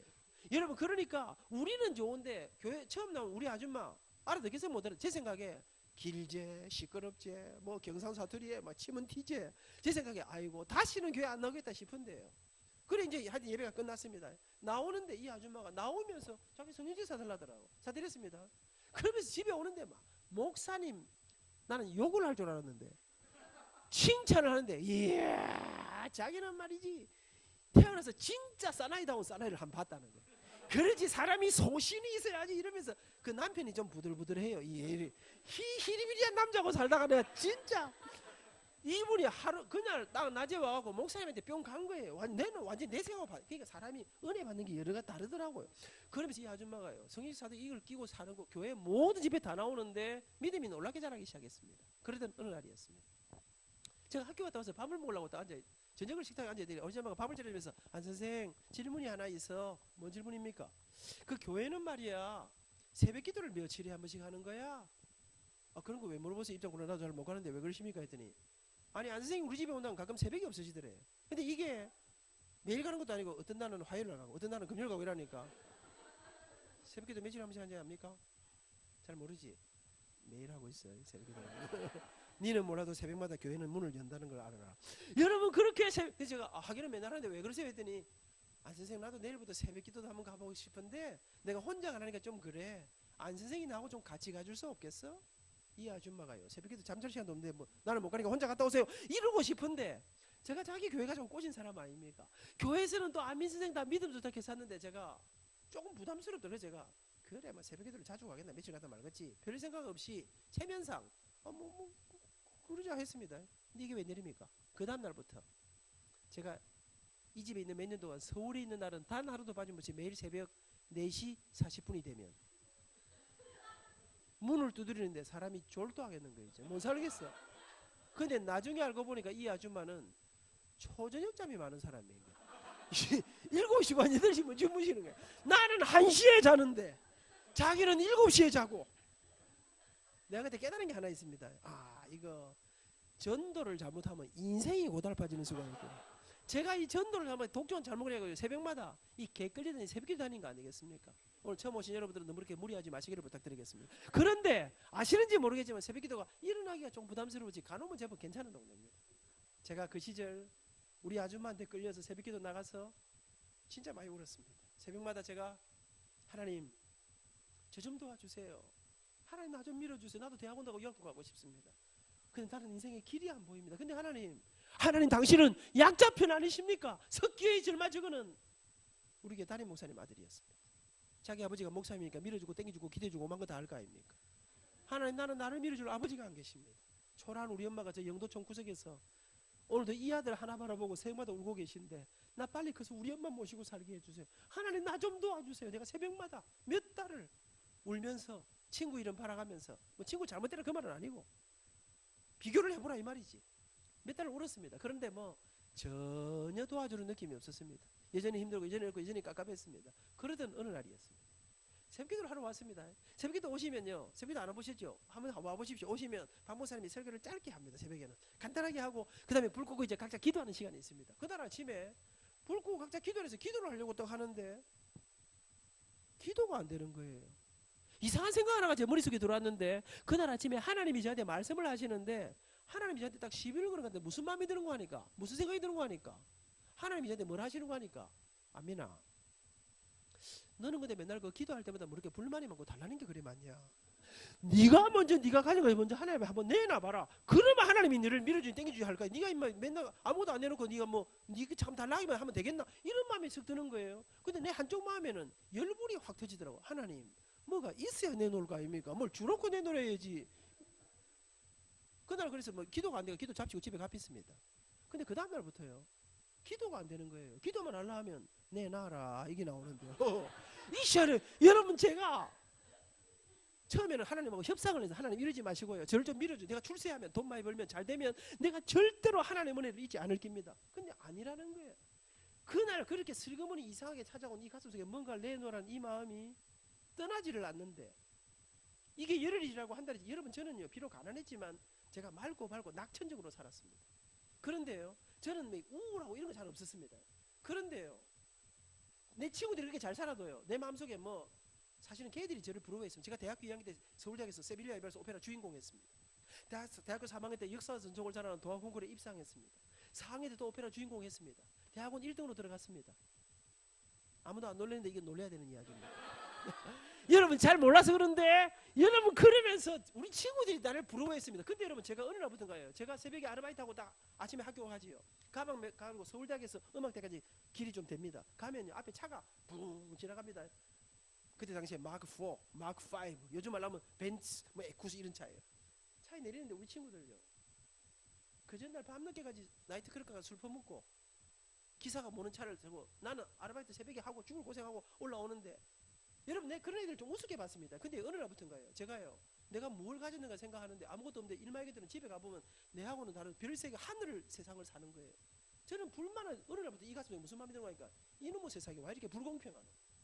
나는 우리 집은 아무리 해봐야 되는 길이 없는데 젊아지들은 저렇게 놀아도 내하고는 차원이 다른 세상을 하는 이게 어느 날 새벽기도 씨름하다가 기도하려 하다가 제가 벌떡 일어났습니다. 내일부터 새벽기도 안 간다 이제. 가봐야 되지도 안 하는 거. 집에 갚겠습니다. 이렇게 말하면 안 되는 거지. 근데 사실인데 뭐 어째. 내가 실제로 그런 생각했으니까. 그래서 제가 그 다음부터 새벽기도 안 가려고 생각했습니다. 그래 그 집에 가서 잤습니다. 근데 여러분 아십니까? 새벽기도를 매일 가는 사람은요. 내일 하루 안 가고 푹 자야 되겠다 이러면 더 일찍 깨집니다. 그 사람이 이상합니다. 그 다음날 아침에 4시도 안 된 눈이 딱 떠졌습니다. 오늘 손님들 너무 길게 하면 안 돼. 조금만 더 하겠습니다. 제가 이제 부산 가야 되기 때문에 한 20분만 더 하고 마치도록 하겠습니다. 재밌죠? 예. 예. 행복 콘서트를 꼭 노래하는 게 아니라 요즘 렉처 콘서트라고 노래도 나도 한두 개 하겠습니다만은 여러분 제가 그렇게 해가지고 안 가려고 다 했는데 새벽 4시에 딱 눈을 떴는데 이 가슴 속에 무슨 마음이 들어가니까 이놈의 세상 희망이 안 보인다. 이래 살아가 무슨 희망이 있겠노? 눈물이 콱 쏟아지려는데 이를 악물었습니다. 새벽도 안 가려고 이불 뒤집어서 누웠습니다. 잠이 안 왔습니다. 그런데 4시 40분이 됐습니다. 우리 아줌마가 문을 두드리기 시작해요. 제가 할 수 없이 아줌마 저 오늘 못 가요. 근데 우리 아줌마가요 문을 딱 이러고 들어오더라고요. 저한테 안 선생이나 교회 가자 그랬지? 하나님 살아 계신다며? 그러면 이러면 안 되는 거 아니야? 팬티 입고 자고 있는데 이불을 셔리 걷었습니다. 완전히 거꾸로 돼갖고 내가 전전 아줌마한테 멱살 잡혀가지고 새벽기도를 나갔습니다. 앉아있는데 아무 기도도 나오지 않았습니다. 목사님 설교가 한마디도 들어오지 않았습니다. 그렇게 앉아있는데 건드리면 폭발하려고 하는데 설교가 끝났습니다. 부르고 기도하는데 난 기도가 안 나왔습니다. 그냥 입에서 한숨만 나왔습니다. 그렇게 앉아있는데 한숨을 쉬다가 나도 모르게 내 입에서 그냥 습관처럼 한마디가 그냥 쑥 빠져나왔습니다. 나도 모르게 한숨을 쉬면서 예수님, 저는 그때 그 기분이요. 어릴 때 동네 형들이 우리를 끈투시합 붙여가지고 우리를 꼴딱 미고 애미고 있는데 우리를 막 때리려고 하는데 저기서 엄마가 오십니다. 엄마! 그 부르는 순간 눈물이 엄마! 그 눈물 예수님 하는데 갑자기 통곡이 이 속에 그동안 쌓여있던 이게 깝깝함이 통곡으로 확 소리를 내서 우는데 태어나서 처음 우리 아버지 돌아가시는데 그렇게 울지는 않았습니다. 뒤에 권사님들이 있다가 갑자기 제가 우니까 소리를 내고 우니까 아민 선생님 왜 이러냐고 막 달래는데 입을 틀어막아도 이 눈물이 그치질 않았습니다. 정말 답답해서 그렇게 몇 시간을 오른지 모르겠어요. 다 울고. 근데 참 이상합니다. 한참 울고 나니 또 마음이 편안해지더라고. 아무것도 해결된 건 없는데 눈을 떠보니까 우정 빌딩 4층 우리 교회 예배당 창문으로 햇살이 쫙 들어오는데 아침이 됐어. 그 햇살을 타고 먼지가 이렇게 움직이는데 아무도 없는 조그마한 우리 예배당이 이 우주 속에 저 혼자 떨어진 느낌이 들어요. 일어나서 학교 가야 했습니다.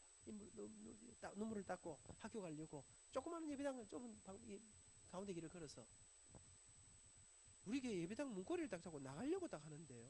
문을 잡고 제가 딱 섰는데 그래 그렇지 지나간 몇 달 동안 그렇게 씨름해도 생각나지 않던 제가 가진 한 가지가 떠올랐습니다. 저는 어릴 때부터요 제가 여자들에게 상당히 인기가 많았습니다. 그렇게 웃으니 계속 앞에 앉았으니 계속 웃고 근데 사실이야. 문제는 젊은 여자들은 네가 다리가 좀 짧으니까 별 감동이 없고 할머니들이 저를 참 좋아하셨어요. 여러분 제가 지금도 각 구청의 주부대학 여성교실 전국 예전도에 제가 지난주에 전국 예전도에 특강 갔는데 뭐 뒤집어졌어요. 여러분 그런데 어릴 때부터 우리 권사님들 제가 찬양만 하면 울면서 제 찬양을 들으셨어. 여의도에 있을 때 우리 여의도 권사님들이 제게 베풀어 주신 사랑이 말도 못해. 그런데 저를 그렇게 이뻐하시고 도와주고 사랑하시는 우리 어르신들이 한 번 두 번 노안으로 무릎이 허리가 건강이 안 좋아지시면서 교회 못 나오시면 생긴 제 마음속에 찾아가자. 지금부터 우리 교회 안에 편찮은 분 생기면 찾아가서 기도해드리고 다리 주물러드리고 찬송 불러드리면 얼마나 좋아하시겠노. 저는 그때부터 우리 제 아내와 함께, 그때는 아직 제 아내는 아니었습니다. 서울대 동기동창인데 연애할 때였습니다. 안민과 정진이의 주옥 같은 사랑의 이야기는 다 함께 하도록 그렇게 하겠습니다. 그때 죽이는데 오늘 시간이 없습니다. 여러분, 그런데 저는 그때부터 우리 교회 안에 신방을 우리 아픈 사람 찾아내기 시작했습니다. 근데 여러분, 저는 그냥 갔습니다. 갔는데요, 사람이 죽음 앞에 딱 서니까 이 사람들이 얼마나 벌벌벌벌 떠는지 여러분 아십니까? 이병철 회장님이라고 아십니까? 이병철 회장님이 1987년도에 폐암으로 돌아가십니다. 돌아가시기 2달 전에 그분이, 여러분, 돈이 최고로 막 우리나라의 가장 위대한, 세상의 모든 것을 다 하다가 사실 생명이 연장이 되다 돌아가시 딱 2달 전에 그분이 병상에서 편지를 썼습니다.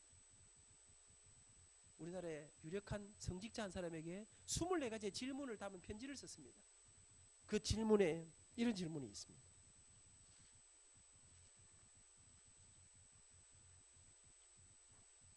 그 24가지 가운데 몇 가지만 여러분에게 소개하면, 그래, 이런 질문을 했습니다. 이렇게 질문했습니다. 하나님의 존재를, 그가 창조주라는 것을 어떻게 증명할 수 있는가? 예수는 우리 죄를 위해 죽었다는데 우리의 죄란 무엇인가? 종교란 무엇인가? 왜 인간에게 필요한 것인가? 영혼이란 무엇인가? 기독교를 믿지 않고는 천국에 갈 수 없는가? 인간이 죽으면 천국이나 지옥에 간다는 것을 어떻게 믿을 수 있는가? 성경의 부자가 천국에 가는 것은 약대가 바늘 구멍에 들어가는 것에 비유했는데 부자는 악인이란 말인가? 지구의 종말은 오는가? 성경은 어떻게 만들어졌는가? 그것이 하나님의 말씀이라는 것을 어떻게 증명할 수 있는가? 이런 것들을 비롯한 24가지 질문을 보냈는데 그분은 안타깝게도 그 답을 듣지 못하고 돌아가셨습니다. 여러분, 제가 갔는데 우리 교회 세 딸임이 다 우리 후배 한 분이 마리암으로 돌아가셔야 됐는데 이분이 그렇게 자기 딸들이 교회 가는 것을 핍박했던 사람입니다. 제가 딱 찾아가 보니까요, 복수가 이렇게 차가지고요, 돌아가실 때가 다 됐더라고요.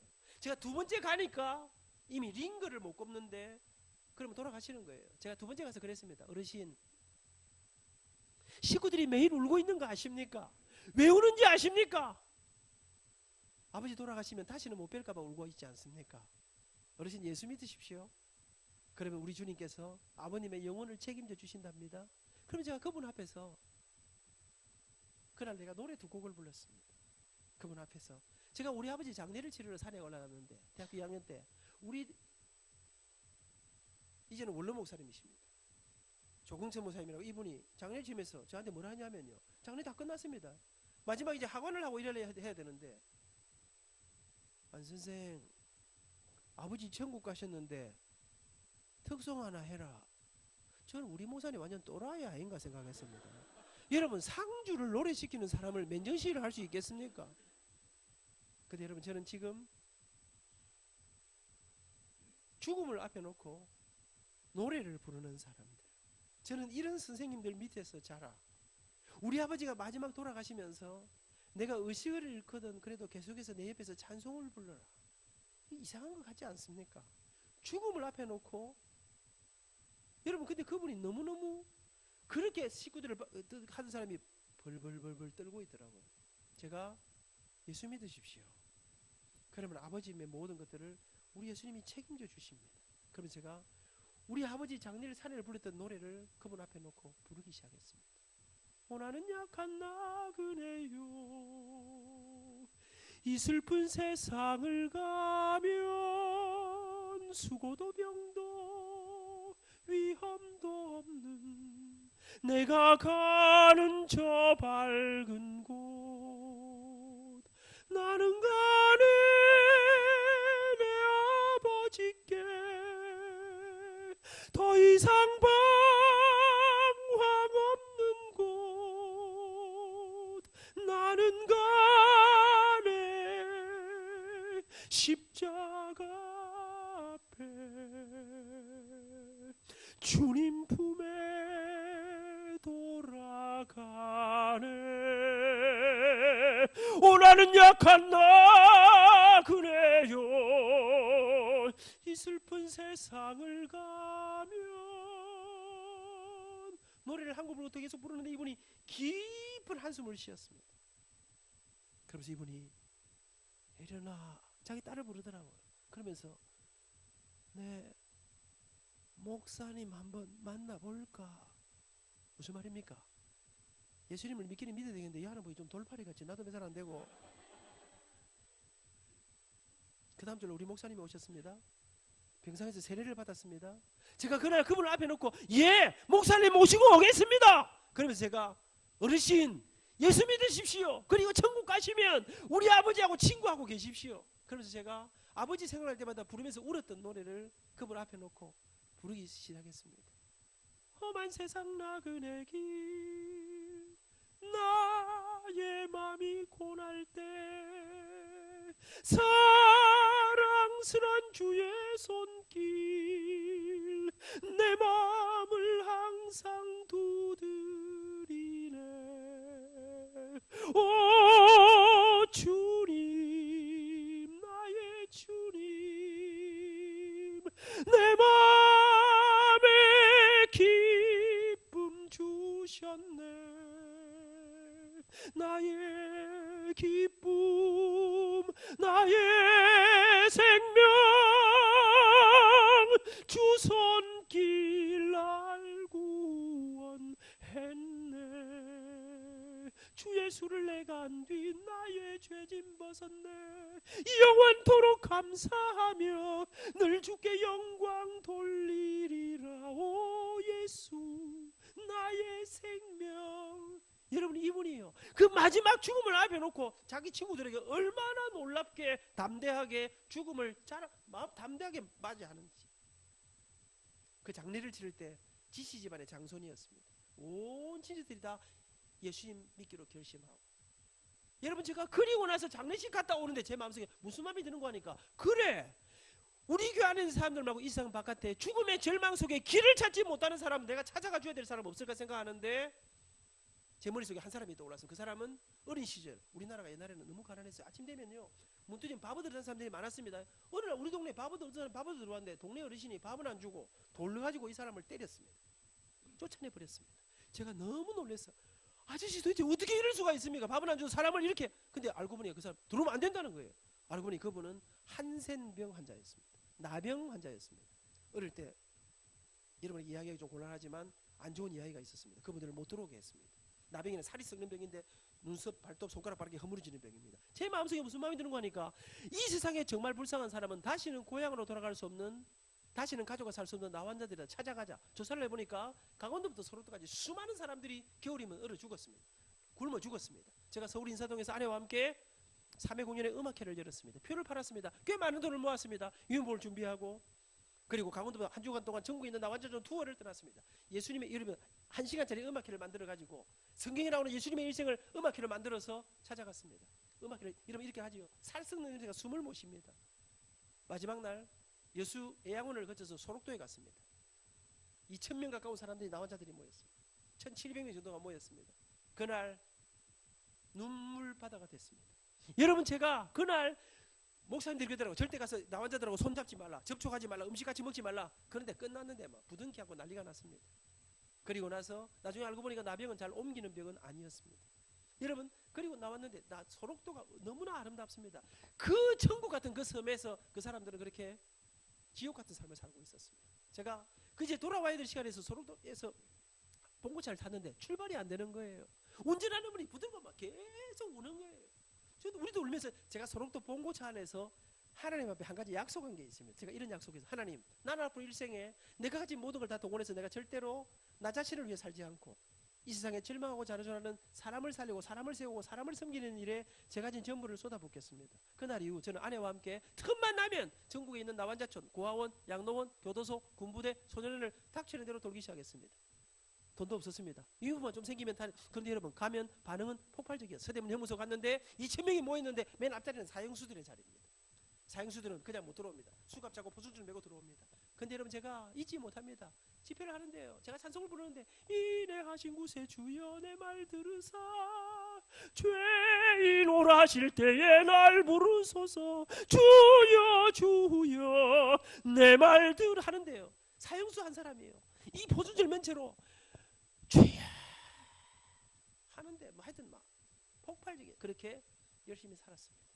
그렇게 대학을 졸업하고 대학원에 입학하고 군대 갔다 왔는데 말씀드린 대로 고신대학에서 꿈에도 생각 못했는데 저를 교수로 스카우트해 주었습니다. 학교에서 열심히 했습니다. 저는 여러분 제가 성질이 있습니다. 제가 못됐습니다. 우리 성악가 애들은요 100kg 이렇습니다. 우리는 딱 기도하고 수업 시작합니다. 근데 목소리 좋고 싹수 있는데 가능성이 있는데 공부 안 해오면 제가 죽여버립니다. 기팡매 야 이 새끼야. 돈도 없고 백도 없고 아무것도 없는 공부를 안 해. 니나 내 같은 놈이 공부 안 하는 거는 죄악이다 이놈의 새끼야. 정신 차리라. 한 대 때리면 나가 죽어라 일 안 합니다. 저는 한 대 기팡매 돌리고 나면요 다시 손잡고 기도합니다. 하나님 우리 판수 이 세상에 아무도 주목하지 않지만 하나님이 좋은 재능 주셨는데 하나님이 주목하시는 줄 믿습니다. 근데 이놈이 정신을 안 차립니다. 하나님 아무것도 붙잡을 데가 없는데 우리 판수 정신 차리게 해 주시옵소서. 제가요 두드리 패도 한 번도 고발당한 적이 없습니다. 기도하면요 100kg가 웁니다. 눈물방울이 이렇습니다. 제가 수업 끝나면 해주는 말이 있습니다. 판수야 포기하지 말해. 포기하지 않으면 길이 있대. 아버지가 제게 주셨던 유언을 내 제자들에게 포기하지 않으면 하나님이 네 길을 인도해 주신대. 제자들이 목숨을 걸고 딱 등록금 해가지고 공부를 하는 지금 우리 제자들이에요. 독일에서 프랑스에서 미국에서 이 학교 안에서 여러분 제가 맡겨진 일들마다 최선을 다하니까 나는 그런 거 자리하려고 생각하지 않는데 최연소 학과장, 최연소 학부장, 최연소 학장, 최연소 처장, 부총장 여러분 제게 내가 생각도 하지 못한 일들이 일어나기 시작했습니다. 근데 어느 날부터인가 저는 교도소로 나온 대로 돌아다니는데 어느 날부터인가 마산에서 대구에서 여수에서 광주에서 저를 초청하는데 교도소도 아니에요. 나 혼자서도 아니에요. 우리나라 기업체들이 정부기관들이 사회단체들이 학교들이 교회들이 저한테 와서 강연을 나는 그런 거 못한다 그래서 나는 그런 거 하는 사람이 아니라 그랬어요. 그런데 당신이 어디 가서 한 걸 하라는 거예요. 제가 그걸 할 수 없이 해달라서 했습니다. 나는 강연 같은 거 하면 돈 주는 줄 몰랐습니다. 맨날 유니폼 들고 돌아다니다가 근데 대구에 한 기업체를 갔는데요. 제 월급의 3배를 주더라고요. 한 번 강연했는데 여러분 기분 좋았겠나 안 좋았겠나? 잘 모르겠나? 기분이 제법 괜찮더라고. 그런데 이게요. 한 곳에 갔다 오면 돈이 문제가 아니고 한 곳에 갔다 오면 이게 소문이 5곳으로 나는 거예요. 이게 마산에서 대구로 대전으로 서울로 폭발하는데 집사람하고 자고 감당도 할 수 없는 학생들은 물밀듯이 몰려오고 안팎의 일들이 어마어마하게 생기는 거예요. 그렇게 80년대가 지나갔습니다. 88 올림픽이 끝나고 1990년대가 들어와 여행 자유화 시대가 열렸습니다. 태어났나? 아직도 안 태어나나? 언제 태어나노 그럼 너는? 그런데 이 장로님하고 같이 앉아있나? 존경해야 된다 너가 어른들은. 여러분 그렇게 90대가 딱 들어왔습니다. 90대 초반에 저는 미국에 한 번도 가본 적이 없습니다. 그런데 미국에서 비행기표 조정하고 초청장이 우리 부부를 초청하다가 날라왔어요. 어떻게 아십니까 물어보니까 나는 안 몰랐습니다. 서울에 있는 한 교회가요. 제가 3일 동안 강연을 했는데 이 사람들이 니네 말도 안 하고 이거를 카세트 테이프 8개로 한 세트를 만들어가지고 2000세트를 만들어가지고 전 세계에 있는 이민교회 선교지에다가 내 몰래 다 뿌리놓은 거예요. 나한테는 다 보고도 안 하고 내한테 하나 주지도 안 하고 내도 모르는 테이프가 돌아다니고 있었습니다. 미국에서 당신들의 이야기를 라이브로 듣고 싶다. 그래서 집사람을 가서 2주간 동안 꿈길 같은 투어를 하고 우수한 대접을 받고 가서 공연을 하고 강연을 하고 돌아왔습니다. 5개월쯤 됐는데 미국의 한 신문사에서 미국 뉴욕을 비롯한 앵콜 쇼를 하지 않겠느냐 다녀왔습니다. 그날 이후 제 인생에 상상도 할 수 없는 미국, 일본, 중국, 영국, 호주, 뉴질랜드, 스위스, 러시아, 벨기에, 브라질, 파라과이, 아르헨티나 세계 방방 곳곳에서 부르기 시작했습니다. 그리고 지금까지 그날 이후 지금까지 약 세계 65개국을 다니면서 7월달에 러시아를 가게 됩니다. 모스크바, 페테스부르크, 여러분 싱가포르 계속해서 내가 꿈에도 생각 못한 일들이 제 인생에 펼쳐지기 시작했습니다. 어느 날부터인가 삼성에서 현대에서 우리나라 기업체들이 정부 기관들이 오늘 전화가 왔어요. 발신 제안 번호더라고. 안민입니다 했더니 국정원입니다 이라는 거예요. 국정원이 뭐 하는데? 간첩 잡는 데 아닙니까? 제가 그랬죠. 왜 이러십니까? 나는 공산당을 싫어합니다. 우리 할아버지가 폐암부터 시리즈 용천에서 장로님이셨거든요. 김일성이 딱 들어와서 장로님이고 지주인 우리 할아버지 땅을 빼앗아가는 인민재판하는 장면을 우리 아버지가 막내 아들이신데 보셨습니다. 할아버지가 심상치 않다. 먼저 내려가거라. 곧 따라오가마. 그리고 아무도 못 따라오셨어요. 우리 엄마 우리 아버지만 내려오셨어요. 여러분 우리 어머니는 금강산 절대로 안 갑니다.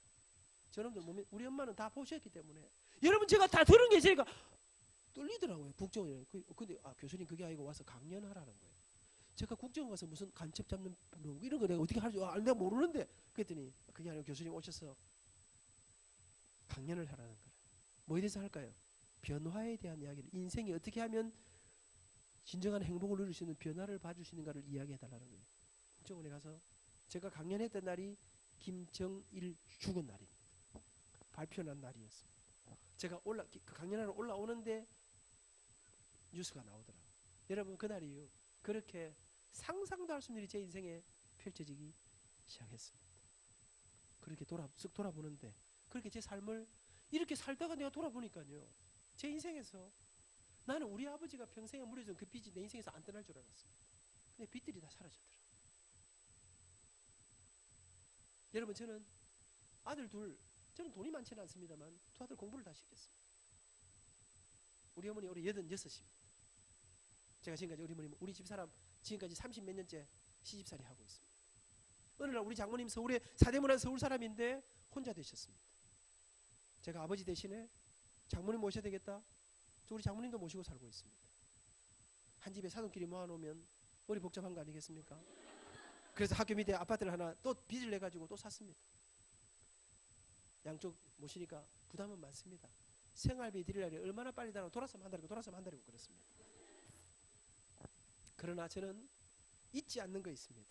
우리 어머니 우리 아버지들은 그 어려운 시절에 우리를 부담으로 느끼지 않으시고 목숨으로 우리를 키우신 거 아닙니까?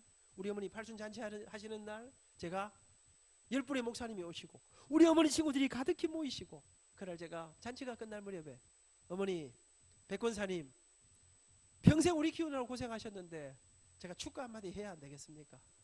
집사람하고 손주들하고 서서 우리 어머니 앞에 팔순 축가를 불렀습니다. 나 실제 괴로움 다 잊으시고 기르실 제 밤낮으로 애쓰는 마음 진자리 마른 자리 가라앉으시며 손발이 다 닳도록 고생하시네. 하늘 아래 그 무엇이 높다 하리요. 어머님의 희생은 가히 없어라. 어려서 난고 없고 우리 어머니가 울기 시작했습니다. 마지막 마이크를 잡으시더니 감사하지요. 과분하지요. 내 눈물의 기도를 들으시고 내 아들의 인생길에 하나님이 은혜와 복으로 채워주신 내 인생 노년에 이 애미의 작은 눈물을 기억하신 하나님 감사합니다. 이 행복을 누리게 해주셔서 정말 감사합니다. 그 이듬해 우리 장모님 팔순잔치 하시는 날 서울 힐튼 호텔에서 제가 똑같이 해드렸습니다. 두 어머니가 제가 잘해드리지는 못합니다. 뭐 20년 된 아파트에서 그래 모시고 살고 있습니다. 근데 우리 두 어머니가 행복하시다 합니다. 제게 아들 둘이 있습니다. 어릴 때 저한테 불만 좀 있었습니다. 아빠 우리는 왜 이렇게 오래된 아파트 살아? 아빠는 왜 맨날 중고차만 타? 저는 중고차만 지금까지 타고 있습니다. 제가 우리 아들이 그래서 제가 이야기했습니다. 성은아, 성준아, 아빠는 말이다. 이거보다 더 큰 집은 내가 앞으로 내 돈 주고 내가 안 살라고 생각한다. 이거보다 더 좋은 차는 내가 이 정도면 좋은 차, 새 차 비슷한 중고차를 타니까요. 잘 표도 안 나고 우리 차가 얼마나 좋은지 우리나라 차가 얼마나 좋은지 그런데 내가 이거보다 더 좋은 차는 내가 안 타려고 생각한다. 왠 줄 아니? 아버지가 대학교생가 돈을 얼마를 벌어가지고 할머니 모셔야지. 외할머니 모셔야지. 너희들 키워야지. 아버지가 교회 장로님 아이가 선임 장로인데 아버지가 신앙은 없어도 체면은 있는 사람 아이가 뭐 11조 감사헌금 거주고 이런 거 좀 아버지 좀 해야 되는 거 아니겠니? 아버지 좋은 집 사고 좋은 차 사면 그런 거 못해. 그거 해야지. 가난한 제자들 좀 도와줘야지. 장애인 전도협회 아버지가 창립 설립자인데 아버지가 도와줘야지. 아버지 사고 집다 사면 안 되는 거 아니겠니? 그래서 그렇지만 아버지는 참고 이대로 살 기다. 그래 잘 가래. 수고했습니다. 어찌 그리 인사성이 밝습니까? 다 끝났습니다. 마무리하겠습니다. 여러분 두 아들이 그때는 저한테 불만이 많았습니다. 근데 오늘 이 행복 콘서트라는 목사님이 지으신 이 제목은 사실은 제 책 제목입니다. 출판사에서 저희들이 지나간 이야기들을 책으로 쓰자고 5년 동안 요청해서 저는 책 쓰려고 생각하지 않았습니다. 할 수 없이 썼습니다. 책 제목은 출판사가 정했는데 행복 콘서트라. 책이 나온 날 우리 두 아들이 이 책을 들고 축하를 해 주었습니다. 그날 밤 1시간 넘도록 아이들이 책을 다 읽고는 1시간 넘었는데 우리 문을 두드리고 우리 방문을 두드리고 들어왔습니다. 보니까 두 아들이 울었더라고. 그래서 들어오더니 우리 큰놈이 아빠, 엄마 자랑스러워요. 우리도 앞으로 엄마 아빠처럼 살고 싶어요. 근데 여러분 제가 울컥하던데 경상도 사람들이 이런 거 있습니다. 아, 차 멋지네. 새 차 샀구만. 아, 축하해. 그러면요 좀 부끄러워하는 게 있어요. 그래갖고요 그냥 고마워 하면 땡큐 하면 될 건데 와 네가 뭐 차 사는데 돈 못 해준 게 있나 뭐 이런 식으로 약간 이렇게 부끄러워서 의기장을 놓는 게 그 경상도 사람들이 저는 그렇게 싫어합니다. 우리 아들이 저한테 아빠 축하해요. 우리도 엄마 아빠처럼 그러면 제가 고맙다 하면 될 텐데 눈물이 울컥 날라 하면서 제가 왜 니는 엄마 아빠처럼 살면 안 되지. 아버지는 맨날 중고차고 이런데 제가 우리 말을 더 그렇게 했어요. 그랬더니 우리 큰놈이 뭐라 하냐면 아니야 아빠 내가 진짜 성공이 어떤 건지 알았어요. 진짜 행복이 어떤 건지 알았어요. 엄마 아빠가 정말 힘들고 어려울 때 하나님 앞에 기도하고 도와달라고 할 때 하나님이 네 가진 것을 내놓으라 하셨다지요. 엄마 아빠가 이 땅에 그 낮은 곳을 향해 다니시던 어느 날 우리 하나님께서 우리 엄마 아버지를 이렇게 존귀하게 만드신 이제 내가 진짜 삶의 비결을 진짜 행복의 비결이 뭔지 알았어요. 20년 아파트 된 아파트에서 진짜 행복하게 사는 우리 가정처럼 살고 싶어요. 사랑하는 여러분 감사합니다. 저는 말씀 맺으려고 합니다. 지난 주간에 제 둘째 아들이 장가를 갔습니다. 두 며느리를 보았습니다. 많은 것 갖지 못했지만 아이들이 우리와 함께 살아온 날들이 행복했다고 합니다. 저는 그 행복의 비결이 무엇인가를 오늘 여러분과 함께 약 1시간 반 동안 1시간 20분 동안 말씀을 나누었습니다. 사랑하는 여러분, 저는 교회가 너무 고맙습니다. 교회 속에 자라면서 이 행복을 찾을 수 있었습니다. 예수님 만나고 인생의 진짜 비결이 그러면서 제가 어느 날요 이 삶의 비결을 제가 뭐 도와달라고 했는데 정말 제 인생을 바꿔놓은 성경 구절 하나를 제가 가는 곳마다 소개하는데 이 구절을 여러분에게 소개하고 오늘 이 행복 콘서트를 마치려고 합니다. 제가 도와달라고 했는데 어느 날 벼락처럼 제가 어릴 때부터 외우던 성경 구절 하나가 떠올랐습니다. 그 구절은 이런 말씀입니다. 너희는 먼저 그의 나라와 그의 의를 구하라. 그리하면 이 모든 것을 너희에게 더하시리라. 무슨 말입니까? 예수님 말씀인데요. 정말 중요한 걸 붙잡으면, 본질을 붙잡으면, 영원한 것을 붙잡으면 나머지는 내가 책임진다. 사랑하는 여러분, 정말 중요한 걸 붙잡으면 저는 그 비결이 교회에 있다고 믿습니다. 그래서 우리 박 목사님이 평생을 다 바쳐서 이곳에서 무슨 짓을 하시는 것 같습니까? 왜 이럽니까? 사랑하는 여러분, 이 놀라운 비밀을 여러분과 함께 나누고 싶어 여러분을 사랑하는 우리 교회가 우리 성도님들이 오늘 이 시간을 준비했습니다. 정평을 사랑하는 이 VIP 이웃 여러분, 이 아름다운 행복을 여러분도 누릴 수 있기를 축복합니다. 너무나 멋지게 잘 들어주셔서 정말 감사합니다. 고맙습니다.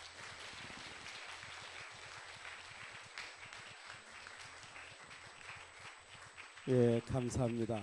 행복하셨습니까? 예, 우리 교수님에게 한번 큰 박수로 감사했으면 좋겠습니다. 예, 감사하고요. 시간